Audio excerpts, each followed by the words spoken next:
وہی تو ہے جو رات کو سونے کی حالت میں تمہاری روح قبض کر لیتا ہے اور جو کچھ تم دن میں کرتے ہو اس سے خبر رکھتا ہے، پھر تمہیں دن کو اٹھا دیتا ہے تاکہ یہی سلسلہ جاری رکھ کر زندگی کی مدت معین پوری کر دی جائے۔ پھر تم سب کو اسی کی طرف لوٹ کر جانا ہے، پھر وہ تم کو تمہارے عمل جو تم کرتے رہتے ہو ایک ایک کر کے بتائے گا، اور وہ اپنے بندوں پر غالب ہے اور تم پر نگہبان مقرر کیے رکھتا ہے، یہاں تک کہ جب تم میں سے کسی کی موت آتی ہے تو ہمارے فرشتے اس کی روح قبض کر لیتے ہیں اور کسی طرح کی کوتاہی نہیں کرتے۔ پھر قیامت کے دن تمام لوگ اپنے مالک برحق اللہ تعالیٰ کے پاس واپس بلائے جائیں گے۔ سن لو کہ حکم اسی کا ہے اور وہ نہایت جلد حساب لینے والا ہے۔ اعوذ باللہ من الشیطان الرجیم، بسم اللہ الرحمن الرحیم۔ اللہ تبارک و تعالیٰ کے نام سے شروع جو بڑا مہربان اور نہایت رحم کرنے والا ہے۔ پیارے دوستو، اللہ تبارک و تعالیٰ نے انسان کو سب سے خوبصورت اور احسن شکل پر تخلیق فرمایا، اور تخلیق انسانی میں اللہ تبارک و تعالیٰ کی قدرت کے بے شمار جلوے اور نشانیاں ہیں۔ اللہ تبارک و تعالیٰ نے انسانی جسم کو بنا کر اس کو روح سے روشن اور منور کیا اور جسم کے اندر جان داخل کی۔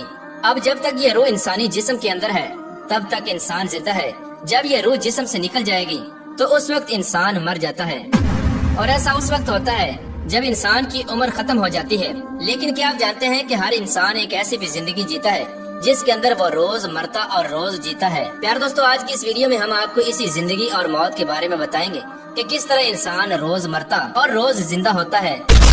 اور کیا آپ جانتے ہیں کہ جب انسان سو جاتا ہے تو اس کی روح کہاں چلی جاتی ہے، اور انسان خواب کے اندر جو کچھ بھی دیکھتا ہے کیا وہ سچ ہوتا ہے یا جھوٹ؟ اور نیک لوگوں کی روحیں سونے کے بعد زیادہ تر کہاں کا سفر کرتی ہیں، اور برے لوگوں کی روحیں سونے کے بعد کہاں کا سفر کرتی ہیں؟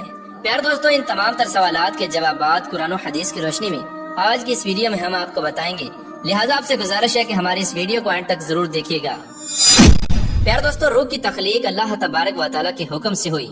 روح امر ربی ہے۔ جس طرح دنیا میں انسانی جسم کا لباس کپڑے ہیں، اسی طرح اللہ تبارک و تعالیٰ نے روح کا لباس انسانی جسم کو بنایا ہے۔ اسی وجہ سے جب جسم سے روح نکل جاتی ہے تو جسم بیکار ہو جاتا ہے۔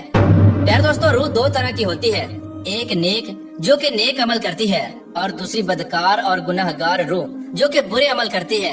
انسان کو جو بھی خواب آتے ہیں یا وہ خواب میں جہاں کہیں بھی جاتا ہے، اس میں انسان کی سوچ اور اعمال کا دخل ہوتا ہے۔ اگر نیک روح ہو تو اس کو خواب بھی نیک آتے ہیں، اور اس کو خواب کے اندر نیک لوگوں کی زیارت ہوتی ہے، جیسا کہ حضور اکرم صلی اللہ تعالی علیہ وآلہ وسلم کا دیدار ہونا، یا صحابہ کرام کا یا اولیاء کرام کی زیارت نصیب ہونا۔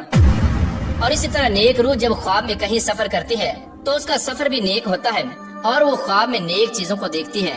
اور جو بدکار روح ہوتی ہے وہ برے لوگوں کی طرف مائل ہوتی ہے، ایسی روح پر شیطان کا قبضہ ہوتا ہے۔ ایسے لوگوں کو جو بھی خواب آتے ہیں وہ شیطانی ہوتے ہیں، اور ایسے لوگوں کے خواب قابل قبول نہیں ہوتے۔ پیارے دوستو، جب انسان سو جاتا ہے تو اس کی روح جسم سے نکل جاتی ہے اور سیر کرتی رہتی ہے، لیکن اس کا تعلق جسم سے نہیں ٹوٹتا، اس کا تعلق جسم سے باقی رہتا ہے۔ روح بہت طاقتور ہوتی ہے، اگر یہ روح اللہ تبارک و تعالیٰ کی عبادت اور اس کے ذکر کے ذریعے اس کا قرب حاصل کر لے تو روح کے پاس اتنی طاقت ہوتی ہے کہ وہ اپنے جسم کو جہاں چاہے اڑا کر لے جا سکتی ہے، اور یہ معاملہ انسان کی پاکیزگی اور نیک اعمال پر منحصر ہوتا ہے۔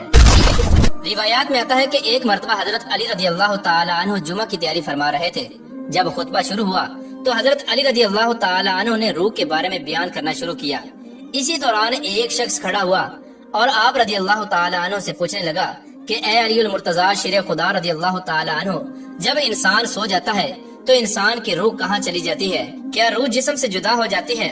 تو حضرت علی رضی اللہ تعالی عنہ نے ارشاد فرمایا کہ تمہارے جسم اور ہر انسان کے جسم میں جو روح اللہ تبارک و تعالی نے ڈالی ہے یہ 3 حصوں میں تقسیم ہے۔ روح کا پہلا حصہ انسان کے جسم ہی میں رہتا ہے، اور روح کا دوسرا حصہ انسان کے وجود سے باہر یعنی عالم برزخ میں اس کو دیکھ رہا ہوتا ہے، اور روح کا تیسرا حصہ انسانی جسم سے اس وقت جدا ہوتا ہے جب انسان سو جاتا ہے۔ اگر انسان نیک اور اللہ تبارک و تعالیٰ کا فرمان بردار ہو تو اس کی روح ایک ایسے عالم میں چلی جاتی ہے جہاں اللہ تبارک و تعالیٰ نے جنات اور انسانی روحوں کے مابین ایک رستہ بنایا ہے۔ یہ نیک روح جب اس مقام پر پہنچتی ہے تو اس وقت انسان کو خواب آنے لگتے ہیں۔ وہاں یہ نیک روح وہ سب کچھ دیکھتی ہے جو آگے دنیا میں ہونے والا ہوتا ہے، اور اگر انسان گناہگار اور اللہ تبارک و تعالیٰ کا نافرمان ہو تو ایسے انسان کی روح اس کے جسم ہی میں قید ہوتی ہے، اور اس کو خواب نیک روح کی طرح کچھ بھی نظر نہیں آتا۔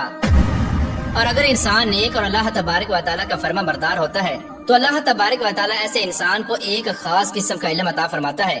اس علم کے اندر ایسی طاقت ہوتی ہے کہ اگر انسان جب چاہے جہاں چاہے وہاں پر جا سکتا ہے۔ لہذا جب انسان اللہ تبارک و تعالیٰ کو راضی کر لیتا ہے، اللہ تبارک و تعالیٰ انسان کی روح کو ہر طرح کی قید سے آزاد فرما دیتا ہے۔ اس وقت اللہ تبارک و تعالیٰ اس کو ایک خاص علم عطا فرماتا ہے جس کے ذریعے یہ جہاں چاہے وہیں پر جا سکتا ہے۔